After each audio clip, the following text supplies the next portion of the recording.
Many say the ongoing cycle of racism cannot be broken until people are bold enough to start those conversations. Our own Brittany Clemens tells us about a Central Illinois man who decided that education was the best way to bring his community together. As we look to see what is next for race relations in Central Illinois, racists of all backgrounds are now entering the conversation, working to address racism in our society. One black man from the predominantly white town of Elmwood is hoping to spark that change. Why would you not want to show people in the world that you stand with people that are oppressed and you stand with people that don't have the same rights as you?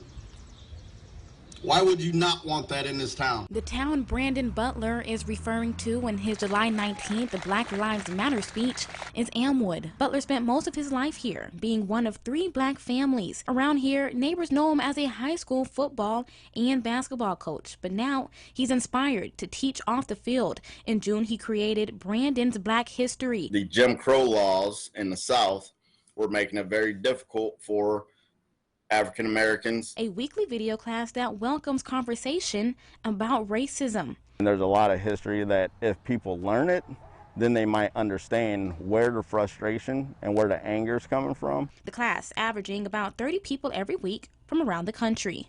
And then they might also understand, like, hey, you know, this has been happening for forever.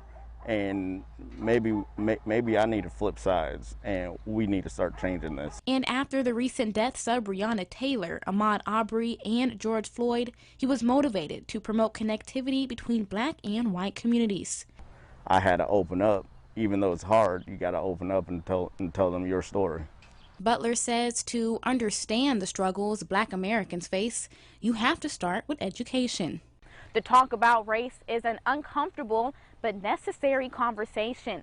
Butler says the time is now to get involved so you can become an ally and be a part of the change. In Elmwood, I'm Brittany Clemens.